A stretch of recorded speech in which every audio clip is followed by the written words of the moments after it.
कमीना माइका। मेरे ऑफिस में काम करने वाली एक लड़की है राधिका, मैं उसे पसंद करता हूँ। अगर आप लोग इस रिश्ते के लिए हाँ कह दे तो मैं उससे शादी करना चाहता हूँ। अरे बेटा, हम तो तेरी खुशी में ही खुश है। तेरी खुशी से ज़्यादा हमें और क्या चाहिए। तो राधिका के मम्मी पापा को बोल के हमसे आकर मिले।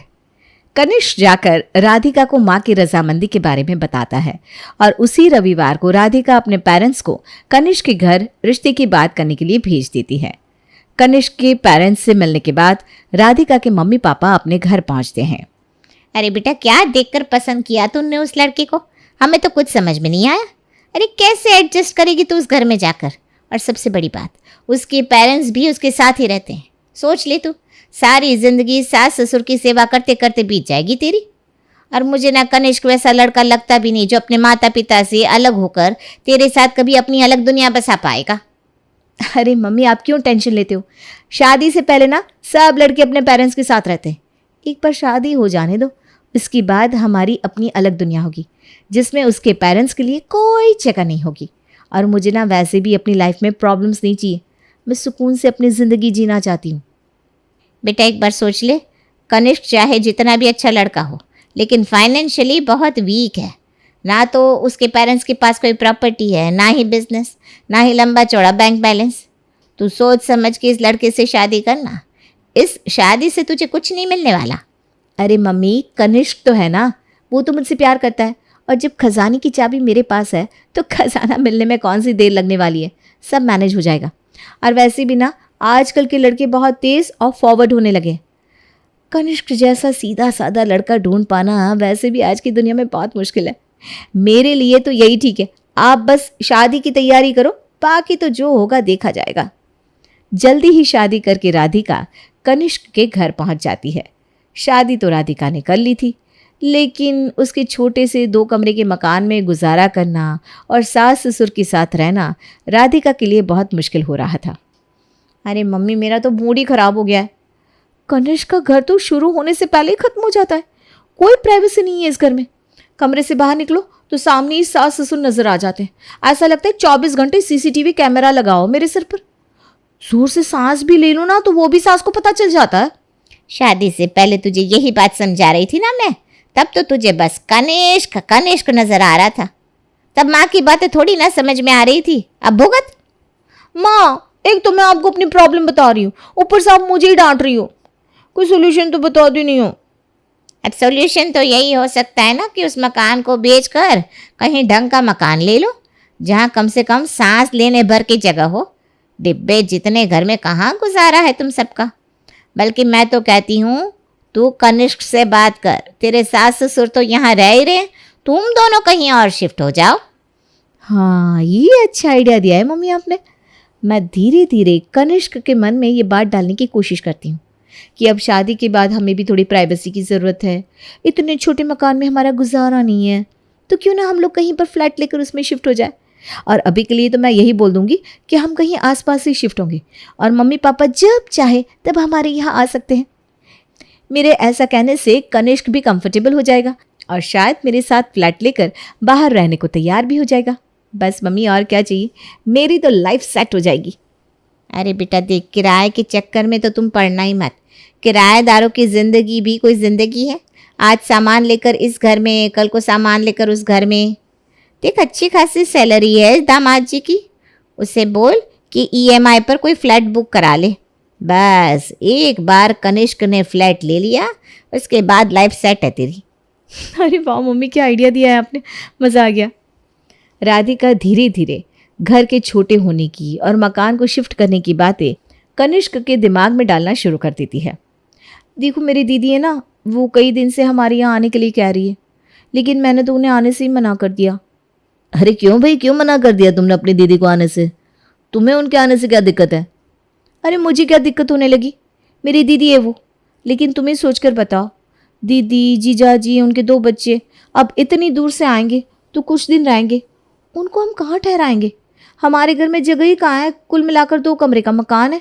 कोई मेहमान आ जाता है तो मुश्किल हो जाती है। अब देखो राधिका, मेहमानों के लिए घर तो नहीं बदल सकते ना, जो है सो है। वैसे हम इतने साल से इस पे गुजारा कर रहे हैं, मेहमानों को भी करना पड़ेगा। अब तुम क्या चाह रही हो? तुम्हारी दीदी जीजाजी को घर बुलाने के लिए मैं महल खरीद लूँ? अरे वो मतलब नहीं था मेरा। मैंने कब कहा कि तुम महल खरीद लो? लेकिन एक 3 BHK फ्लैट तो खरीद ही सकती हो ना, जिसमें सबको रहने के लिए ठीक से एक कमरा मिल जाए और कोई मेहमान आए तो उनको बैठने के लिए एक हॉल भी हो। अब तुम ही सोचो ना, कुल मिलाकर 2 कमरे हैं घर में। आगे वाले रूम को हॉल भी नहीं कह सकते, इसी में मम्मी जी पापा जी पूरा दिन रहते हैं। कोई मेहमान आ जाता है तो पूरे टाइम मेहमान के सर पर बैठे रहते हैं। अब उनकी भी क्या गलती है? वो लोग इसी रूम में रहते हैं तो जाएंगे भी कहाँ? देखो, जब तक हमारी शादी नहीं हुई थी ना, तब तक तो किसी तरह चल ही रहा होगा, लेकिन अब दिक्कत होती है ना, समझा करो ना। देखो राधिका, मेरे पास इतने पैसे नहीं है कि 3 BHK फ्लैट ले सकूं। तुम जानती भी हो 3 BHK का क्या रेट चल रहा है। अच्छा ठीक है, 3 BHK ना सही 2 BHK तो ले सकती हो ना। ऐसा करते हैं, मम्मी पापा को इसी घर में अच्छा लगता है ना, तो उन्हें छोड़ देते हैं और हम लोग एक छोटा सा 2 BHK लेकर उसमें शिफ्ट हो जाते हैं। हाँ, ऐसा थोड़ी ना है कि हम उनसे अलग हो रहे हैं। अरे हम हर वीकेंड पर आएंगे ना, और मम्मी पापा भी तो आ सकते हैं हमारे साथ, जब उनका मन हो रहने के लिए आ ही सकते हैं। तुमने ऐसा सोच भी कैसे लिया कि मैं अपने पेरेंट्स को छोड़कर तुम्हारे साथ अलग शिफ्ट हो जाऊंगा? देखो राधिका, पापा की तबीयत पहले ही बहुत खराब रहती है। ऐसी कंडीशन में मैं उनको छोड़कर कहीं नहीं जाने वाला हूँ, और ज़रूरत ही क्या है उनसे अलग होकर रहने की? तुम्हें कोई प्रॉब्लम है क्या? अरे नहीं नहीं, कोई प्रॉब्लम नहीं है। मैं तो बस इसलिए कह रही थी क्योंकि तुम्ही ने कहा ना बजट नहीं है 3 BHK लेने का। आज तो राधिका और कनिष्क के बीच की बातचीत आई गई हो गई थी, लेकिन अब तो जैसे ये रोज का मुद्दा हो गया था। हर तीसरे दिन राधिका मकान के छोटे होने की बात को लेकर कनिष्क से बहस करती, जिसके कारण अब दोनों के बीच अनबन सी रहने लगी थी। क्या हुआ? काफ़ी दिन हो गए, तुम्हारा मकान वाला मुद्दा सॉल्व हुआ कि नहीं? मम्मी आप ठीक ही कहती थी, गलत आदमी से शादी कर ली मैंने। अरे वो तो किसी भी तरह से मकान की बात मानने को तैयार ही नहीं है। देख बेटा, लड़ाई झगड़े से प्रॉब्लम कभी सॉल्व नहीं होती।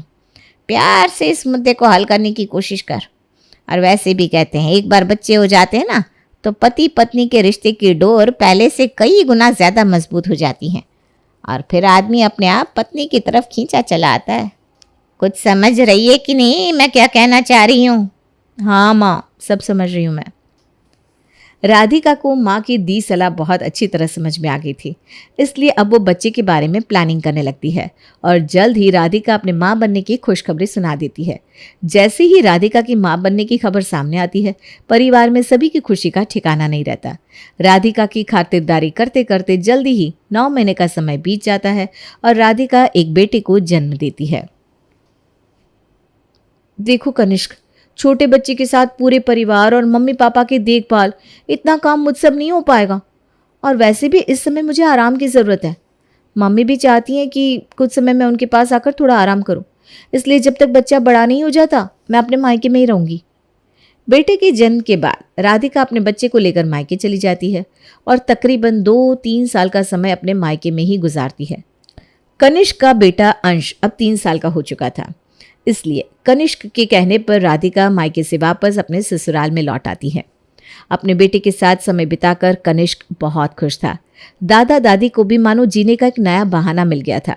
परिवार में सभी लोग बहुत खुश थे।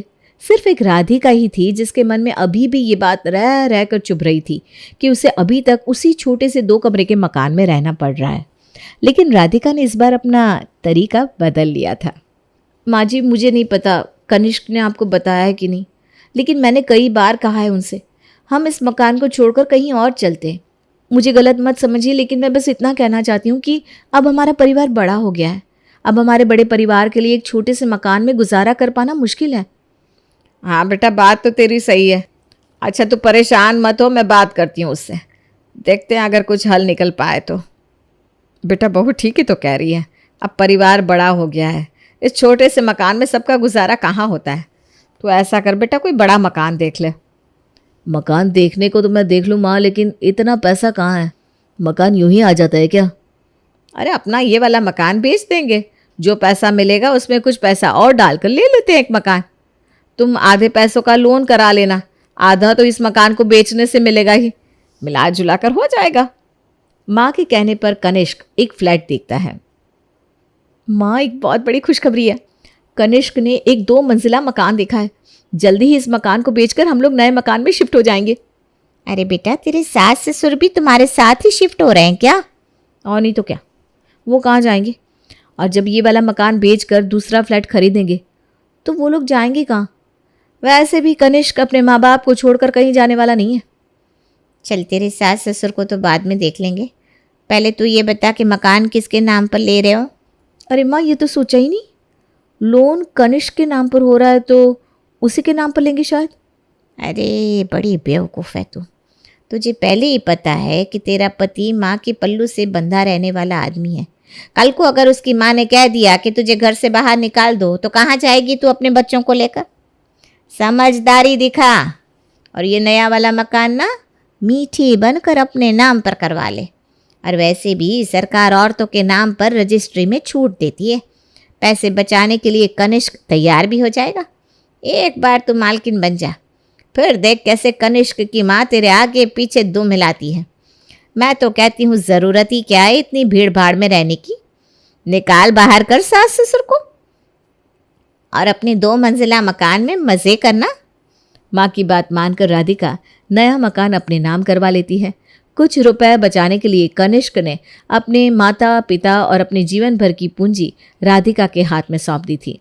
जब से राधिका मकान की मालकिन बनी थी, धीरे धीरे उसके तेवर बदलने लगे थे। अरे माँ जी, क्या है ये? पूरा घर इतना गंदा पड़ा हुआ है, आपको दिखाई नहीं देता क्या? पूरा दिन खाली तो बैठी रहती हैं आप। थोड़ा हाथ पैर हिलाकर घर के कामों में मदद कराया कीजिए। और देखिए, ये मेरा घर है, मैं नहीं चाहती कि ये भी आपके उस पुराने घर की तरफ बिखरा हुआ नजर आए। अरे बेटा, नाराज क्यों हो रही है? तो चिंता मत कर, मैं भी कर दूंगी। शाम के समय। क्या बात है माँ, आजकल आप बहुत उदास नजर आती हो, कुछ बात हुई है क्या? अरे कुछ बात नहीं हुई है बेटा, बस वैसे ही। अरे ये क्या बताएंगी, मैं बताती हूँ ना। जरा सी घर के कामों में हेल्प क्या मांग ली मैंने, इन्होंने आज अंश को चांटा मार दिया। पहले भी कई बार देख चुकी हूँ, माँ जी अंश पर चीखती चिल्लाती रहती है। आप ही बताओ, आखिर कब तक बर्दाश्त करूंगी मैं ये सब? माँ, राधिका क्या बोल रही है? आपने अंश पर हाथ उठाया? अरे थक गई हूँ मैं बर्दाश्त करते करते। कितना बर्दाश्त करेगा कोई? पहले तो माँ जी बस मुझ पर ही चिल्लाती थी, लेकिन अब तो मेरे नन्हे से बच्चे पर भी। अरे बेटा, मैंने ऐसा कुछ भी नहीं किया, बहू झूठ बोल रही है। देखा, साबित कर दिया ना मुझे झूठा। मैं जानती थी आप लोग कभी मेरी बात पर यकीन नहीं करोगे। अरे शुक्र है भगवान का कि अब हम माँ जी के मकान में नहीं रहते, वरना ये तो आज धक्के देकर मुझे घर से ही निकाल देती। ये क्या बोले जा रही हो? कोई कहीं नहीं निकाल रहा है तुम्हें घर से। और मुझे घर से निकालोगे कैसे? भूलो मत, अब ये घर मेरे नाम पर है। चाहे जो हो जाए, मैं अपना घर छोड़कर नहीं जाने वाली। जाएगा वो जिसकी गलती है। राधिका ने बात का बतंगड़ बना दिया था। किसी तरह कनिष्क राधिका को शांत कराता है। मम्मी, आज तो मैंने माँ जी की इमेज पर बट्टा लगा दिया। कनिष्क की नज़र में बड़ी देवी बनती थी ना, अब आप देखो कैसे थोड़े ही दिन में बाहर करती हूँ मैं इनको। देख बेटा, सास से छुटकारा पाने के लिए ना थोड़ा ड्रामा तो तुझे करना ही पड़ेगा। कनिष्क के ऑफिस जाने के बाद, बड़ी बेशर्म है आप, इतनी बातें सुनाई मैंने आपको, उसके बाद भी टस से मस नहीं हुई। देखो, अपने बेटे की ज़िंदगी सुधारना चाहती हो ना, तो चुपचाप मेरे घर से निकल जाओ, वरना जहन्नुम बना दूंगी उसकी लाइफ। अरे बेटा, क्यों कर रही है तू ये सब? मैंने तो तुझे अपनी बेटी समझा था। पर राधिका सास को बहुत भला बुरा कहती है ताकि वो खुद ब खुद उसका घर छोड़कर अपने पति के साथ वहाँ से चली जाए। कुछ दिनों तक राधिका ऐसे ही अपनी सास को परेशान करती रहती है। वो सास से घर के सारे काम कराती और बदतमीजी से बात भी करती, और कनिष्क के घर लौटने पर रो रो कर उससे सास ससुर की शिकायतें करती, जिससे कनिष्क अपने ही माँ बाप के खिलाफ हो गया था। एक दिन कनिष्क घर लौटता है तो देखता है राधिका उसकी माँ से बदतमीजी कर रही है। अच्छा, तो ये है तुम्हारा सच? तुम तो कहती थी माँ तुम पर हुक्म चलाती है, टॉर्चर करती है, और जो तुम कर रही हो वो क्या है? बेटा कनिष्क, हम सोच रहे हैं कि हम दोनों ऊपर वाले कमरे में शिफ्ट हो जाते हैं। तुम दोनों आराम से रहो नीचे। क्यों घर में हमारे कारण कलेश करते हो? क्यों? उस स्टोर रूम में क्यों रहोगे आप लोग? मेरे माँ बाप मेरे साथ ही रहेंगे। लगता है आप लोग ऐसे नहीं मानोगे। राधिका पुलिस को फोन लगाती है। अपने कपड़े फाड़कर दीवार में अपना सर मार लेती है। राधिका के सर से खून बहने लगा था। उसके बाद वो अपने बेटे को थप्पड़ मारकर रुला देती है। कुछ देर बाद पुलिस आती है। इंस्पेक्टर इंस्पेक्टर साहब बचा लीजिए मुझे और मेरे बच्चे को। मेरे सास ससुर और पति ने मिलकर मुझे मारा पीटा। इतना ही नहीं, मेरे 3 साल के बच्चे को भी पीटा। कहते हैं मुझे मेरे ही घर से बाहर निकाल देंगे। हाँ, आप देखिए ये घर मेरे नाम पर है, तो मैं क्यों ये घर छोड़कर जाऊं? आप लोगों को शर्म नहीं आती? अपनी बहू के साथ मारपीट करते हैं। अभी थाने में चलकर 2-2 डंडे लगेंगे ना तो सारी हेकड़ी बाहर आ जाएगी।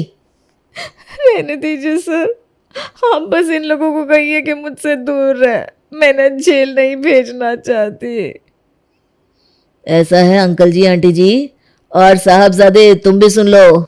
ये मकान मैडम के नाम पर है, मालिकाना हक तो इन्हीं का है और तुम इन्हीं को घर से बाहर निकालने चले थे। अब इस मकान के पास 100 मीटर की रेंज में भी नजर आए ना तो ऐसे डंडे पड़ेंगे कि 7 पुश्ते याद आएगी। चलो निकलो यहां से। अरे ये घर मेरा है, लाखों रुपए खर्च किए हैं मैंने इस मकान को खरीदने में, ऐसे कैसे छोड़कर चला जाऊं? मैं इतनी आसानी से तेरे इस खेल में फंसने वाला नहीं हूं। मैं कोर्ट जाऊंगा और परमिशन लेकर इसी घर में रहूंगा। कनिष्क कोर्ट में केस कर देता है।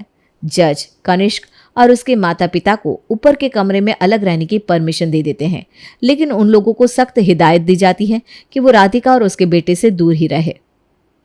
नहीं चाहिए मुझे वो स्टोर रूम। छोड़िए पापा, हम लोग कहीं किराए का कमरा लेकर वहां रहेंगे। कम से कम इज्जत की जिंदगी तो बिताएंगे। कोर्ट का फैसला आते आते अंश अब 5 साल का हो चुका था। वो अच्छी तरह जानता था कि इस सारे झगड़े में गलती उसकी माँ की है, लेकिन कम उम्र होने के कारण उसे उसकी माँ के साथ ही रहना पड़ता है। राधिका को अलग होना है तो हो जाए, लेकिन मैं अपने बेटे की कस्टडी के लिए जरूर लड़ूंगा। कनिष्क अंश की कस्टडी के लिए केस कर देता है। अंश को जज के सामने बुलाया जाता है। मुझे अपने मम्मा ने पापा चाहिए। मम्मा मुझे मारती है, पूरा दिन फ़ोन पर बातें करती रहती है। दादी दादू मुझे बहुत प्यार करते थे, मम्मा ने उन्हें भी गलत गलत बोला। प्लीज़ मुझे अपने पापा के साथ रहने दो। लंबी सुनवाई के बाद अंश को उसके पिता को सौंप दिया गया। मम्मी, अंश को कनिष्क ले गया, अब मैं क्या करूं? इतना बड़ा घर खाने को दौड़ता है मुझे। आप आ जाओ ना कुछ दिन। अरे बेटा तू तो अकेली है, लेकिन हमारी तो घर गृहस्थी है ना, सब देखना पड़ता है। ऐसे कैसे आकर तेरे पास बैठ जाऊं? अच्छा तो मैं आ जाऊं कुछ दिन?